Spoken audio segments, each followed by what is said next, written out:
Hello वीर, तो स्वागत है मेरे वीडियो में। आज हम लोग कर रहे हैं क्लास 12 का इंग्लिश का चैप्टर जिसका नाम है इंडिगो। तो स्टार्ट करते हैं अपना चैप्टर बिना किसी देरी के। और जो स्टोरी है वो हम लोग स्टोरी फॉर्मेट में इस चैप्टर को निपटाएंगे। तो स्टार्ट करते हैं अपना चैप्टर। तो हम लोग बात करें कि बात है 1916 की, जब गांधी जी की एक मीटिंग में जा रहे थे। तो मीटिंग के जाते जाते उन्हें एक आदमी मिले जिनका नाम था राजकुमार शुक्ला जी। और राजकुमार शुक्ला साहब उनसे कहते हैं कि गांधी जी कुछ करिए, हमारे लिए कुछ करिए। हमारे गांव में बहुत दुर्व्यवहार होता है हमारे साथ, और जो अंग्रेज है वो मनमानी करते हैं। हमारे लिए, हमारे किसानों के लिए कुछ करिए। तो वो कहते हैं, गांधी जी कहते हैं, मैं थोड़ा बेचारा अभी बिजी हूँ जरा, थोड़ा बाद में आना। तो ठीक है, वो कहते हैं। फिर वो गांधी जी निकल जाते हैं अपनी मीटिंग पर। तो फिर जहाँ जहाँ गांधी जी जाते हैं, पीछे पीछे राजकुमार शुक्ला उनके पीछे लगे रहते हैं। अलग अलग जगह घूमते रहते हैं उनके साथ, गांधी जी के साथ। और गांधी जी कई बार नोटिस भी करते हैं कि ये आदमी मेरा पीछा कर रहा है। तो गांधी जी फिर से उनसे पूछते हैं कि भैया कौन है आप। तो जो राजकुमार शुक्ला हैं बताते हैं कि भैया हमारे यहाँ पे इंडिगो की प्रॉब्लम हो रही है। 15% पे हम 15% लैंड एरिया पे हमें जबरदस्ती फसल उगानी पड़ती है हमारे किसानों को, बिहार में, चंपारण में।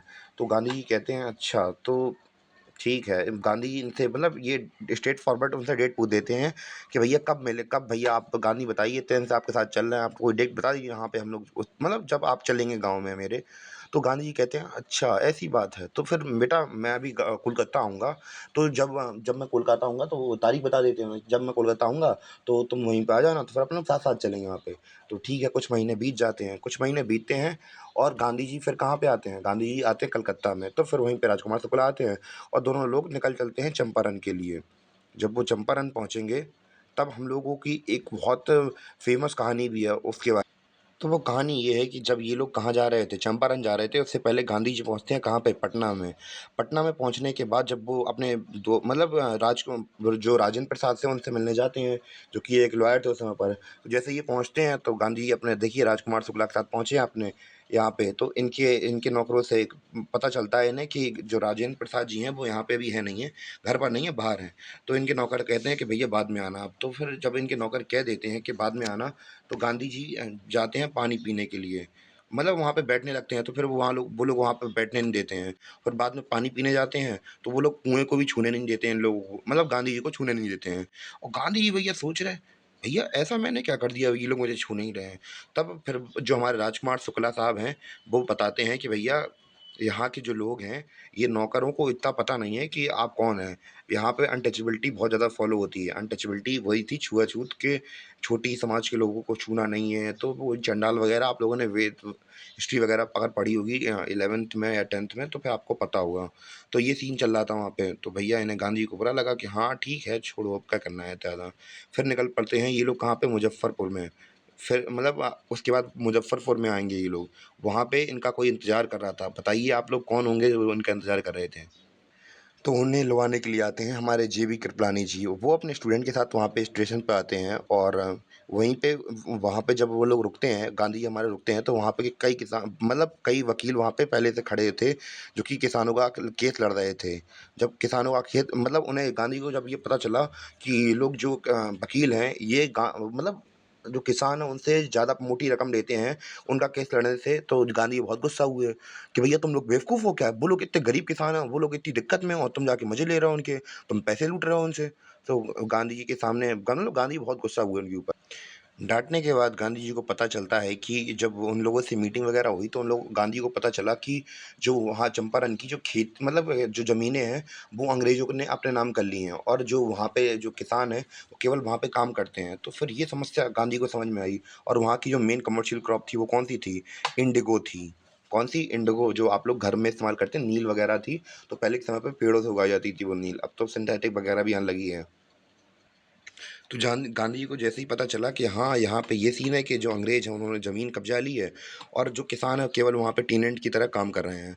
तो होता ये था कि जो किसान थे उन्हें 15% अपने जो मतलब जितना भी आपने फार्म लिया है, उसके 15% एरिया के अंदर आपको इंडिगो उगाना कंपल्सरी था। तो ये कुछ बाध्यता रख दी थी किसके ऊपर? किसानों के ऊपर। तो गांधी जी को ये पता चला, गांधी जी ने सोचा कुछ ना कुछ तो जुगाड़ लगानी पड़ेगी। और वो ये भी था कि भैया एक तो मैं मतलब जो फसल की उपजाऊता थी वो कम हो रही थी। दूसरी बात ये थी कि बहुत ज़्यादा मतलब मार्केट मार्केट से कम ही कीमत मिलती थी उन्हें और ऐसा टैक्स देना पड़ता था। यानी कि 15% नील इसलिए उगा रहे थे क्योंकि वो उनके मतलब जगह ज़मीन पे अंग्रेज़ों की ज़मीन पे वो खेती कर रहे थे। इस वजह से उन्हें ये 15% जो नील उगाती थी उन्हें अंग्रेज़ों को देना पड़ता था। तो ये सीन चल रहा था उनका। और बाद में क्या हुआ कि जो जर्मनी है वहाँ पे अंग्रेज़ों को पता चला कि वहाँ पे सिंथेटिक नील है उसकी खोज हो चुकी है और इनकी जो डिमांड है वो कम होने वाली है। तो फिर इन्होंने क्या किया अपना दिमाग लगाया। इन्होंने एक फरमान जारी करवाया किसानों के लिए। तो इस फरमान में ये था कि अब जो अंग्रेज़ थे उन्हें पहले ही पता चल गया था कि हाँ, जर्मनी के अंदर सिंथेटिक नील की खोज हो चुकी है। तो फिर जब उन्हें पता चला था कि हाँ, खोज हो चुकी है, तो उन्होंने दिमाग लगाया। उन्होंने कहा कि फरमान में वही लिखवा दिया कि भैया अब आप लोगों को नील की खेती करने की ज़रूरत नहीं है और केवल आपको उसका पैसा देना पड़ेगा क्योंकि अब हमें नुकसान हो रहा है तो आपको पैसा देना पड़ेगा। तो भैया बहुत से किसान थक चुके थे भैया नील उगा-उगा के तो इन्होंने पैसे दे दिए और जिन्होंने नहीं दिए थे उनको जो अंग्रेज़ थे उन्होंने डंडे से पिटवा-पिटवा के ज़बरदस्ती एग्रीमेंट करवा लिया उन्होंने।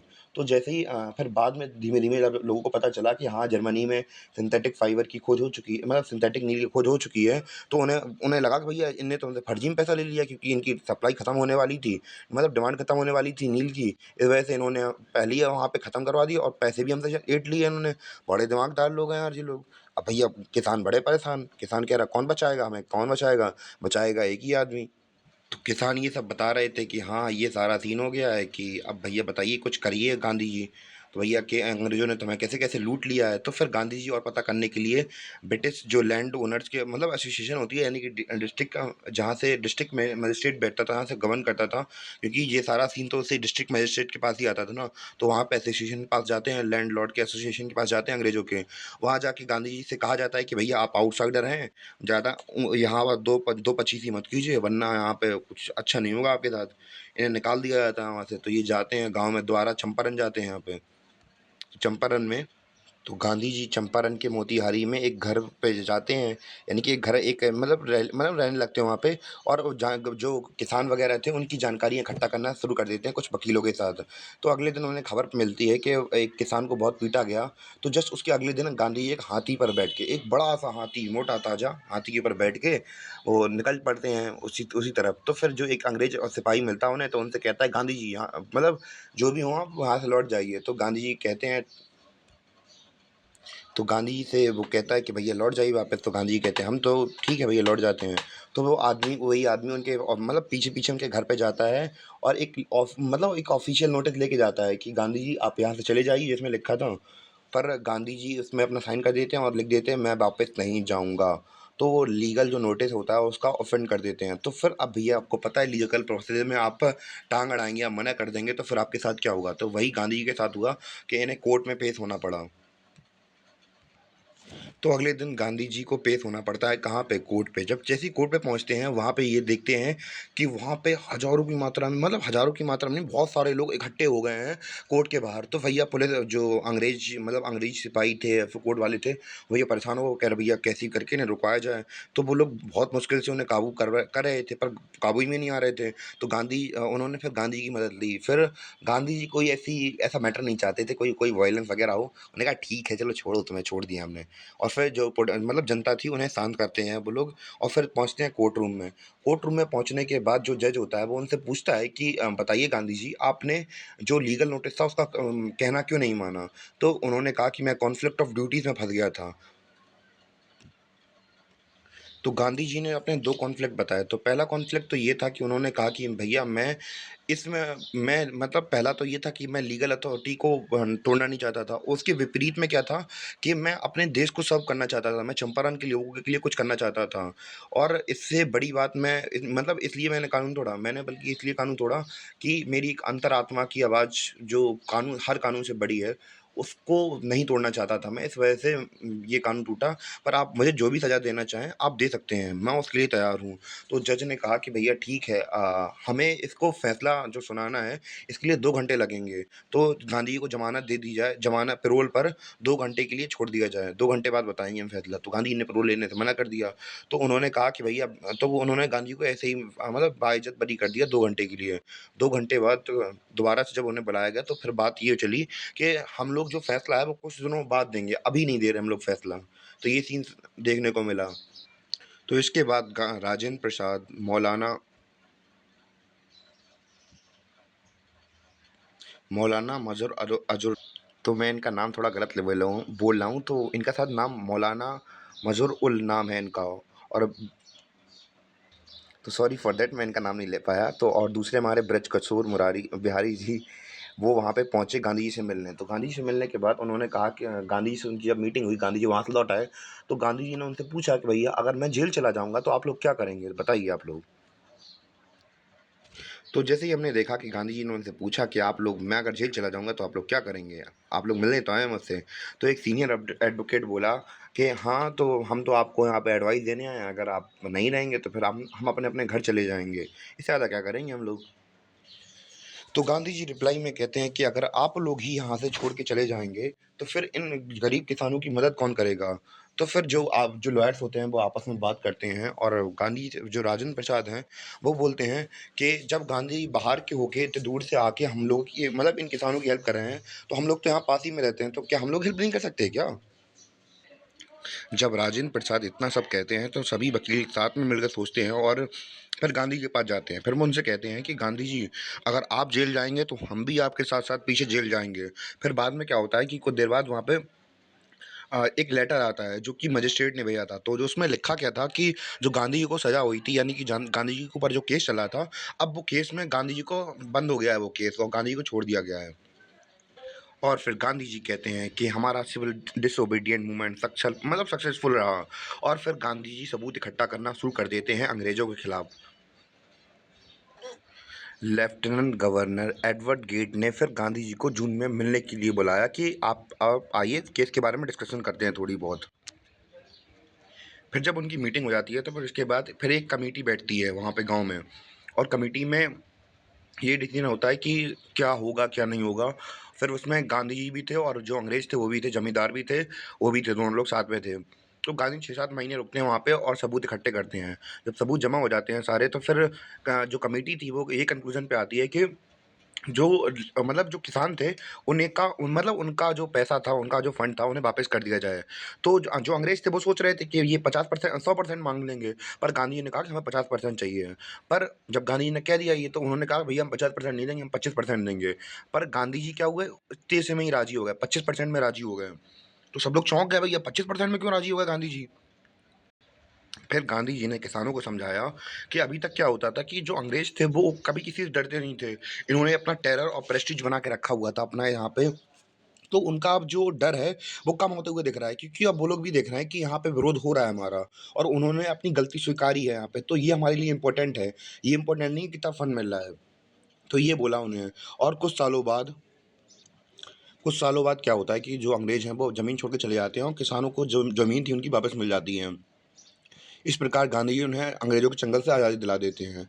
पर बाद में क्या होता है, गांधी जी कुछ साल जब यहाँ पे रहते हैं, तो यहाँ पे नोटिस करते हैं कि यहाँ पे जो चंपारण है ये काफ़ी ज़्यादा पिछड़ा हुआ है, कल्चरली और सोशली बहुत ज़्यादा पिछड़ा हुआ है, तो इसको कुछ करना चाहिए। तो वहाँ पे ये डॉक्टर्स वगैरह, टीचर्स वगैरह, इवन कि अपने बेटे को, अपनी पत्नी को यहाँ पे लाएंगे, जो कि इनकी हेल्प करेंगे आगे चल के। तो गांधी जी ने अपनी पत्नी खुद को, मतलब अपनी पत्नी को भी बुलाया, और उनकी पत्नी अलग अलग स्कूलों में जाके, मतलब लोगों को सैनिटेशन के बारे में बताती थी, हाँ, कैसे सफाई रखनी चाहिए, ये सब चीज़ें बताती थी। और ये भी था कि जो गांधी जी थे, उन्होंने देखा कि यहाँ पे हेल्थ फैसिलिटीज़ भी अच्छी नहीं है, तो इन्होंने एक डॉक्टर को हायर किया 6 महीने के लिए, और उन्होंने यहाँ पे बेसिक इलाज वगैरह के बारे में बताया और कुछ दवाइयाँ इश्यू करवाई यहाँ पे। और गांधी जी ने काफ़ी कुछ किया वहाँ पे, जैसे प्राइमरी स्कूल वगैरह भी खुलवाए। और इवन कि वहाँ पे जो गांधी जी देखते थे कि महिलाओं के जो कपड़े रहते थे बहुत ज़्यादा गंदे रहते थे। तो एक बार हुआ क्या कि एक महिला आई भी उनके पास, कस्तूरबा गांधी के पास, इनकी वाइफ के पास। तो फिर उन्होंने बताया कि हमारे पास कुछ रखने के लिए, मतलब संदूक वगैरह भी नहीं है जिसमें हम लोग अपने कपड़े रख पाएँ, तो ये वैसे तो वो गंदे दिखते हैं। तो ये सारा सीन देख के उन्हें काफ़ी बुरा लगा गांधी जी को, और इन्होंने कहा कि मेरी लाइफ काफ़ी बदल गई है यहाँ पे आने के बाद, काफ़ी मेरी लाइफ में चेंजमेंट आया है। कि मैं ऐसे देश, मैंने कभी ऐसा जगह पे मतलब विजिट वगैरह, गांधी जी ने पहले ही हमें पता था कि लंदन में रहे थे, अफ्रीका में रहे थे, तो ऐसी जगह उन्होंने कम देखी थी। तो जैसे कि इनके गुरु जी ने कहा था कि गोखले जी ने, कि भैया घूमो, तो हाँ, असर दिख रहा था इन्हें भी कि हाँ, यहाँ पे सुधार की ज़रूरत है। ये लिखा नहीं था चैप्टर में, मैं थोड़ा बता रहा हूँ। तो गोपाल कृष्ण गोखले इनके गुरुजी थे, उन्होंने ही इन्हें एडवाइस दी थी कि इंडिया में अलग जगह जाइए आप, घूमिए। तो फिर वहीं घूम रहे थे, तभी यहाँ पे आए थे ये भी। और वहाँ पे ये था कि एक अंग्रेज काफ़ी इन्फ्लुएंस हो गया गांधी जी से, और वो काफ़ी मदद भी करना चाहता था गांधी जी की। पर अब उसे दूसरे कंट्री में जाना था, जैसे कि हम लोग बात करें अपनी ऑफिशियल ड्यूटी के लिए। पर जो गांधी के जो वकील लोग थे वहाँ पे जो थे, वो उन्होंने कहा कि गांधी जी अगर आपकी हेल्प कर देगा तो फिर हमें बहुत ज़्यादा सपोर्ट पड़ेगा। तो गांधी जी उनसे बोले, गांधी जी ने उसका विरोध किया। गांधी जी ने कहा कि हमें पता है कि क्या तुम्हें लगता नहीं है कि हम लोग कुछ कर पाएँगे? कि हमें मतलब अंग्रेज़ों की ज़रूरत पड़ेगी क्या हमें आज़ादी देने के लिए? तो वो लोग कहने लगे आपने तो हमारे मन की बात पढ़ ली। इस प्रकार गांधी जी ने चंपारण में अपने झंडे गाड़े और काफ़ी हेल्प की वहाँ के लोगों की। और हमारा चैप्टर यहीं तक था। उम्मीद है कि आपको चैप्टर समझ में आया हो। तब तक के लिए धन्यवाद। मिलते हैं अपने अगले वीडियो में।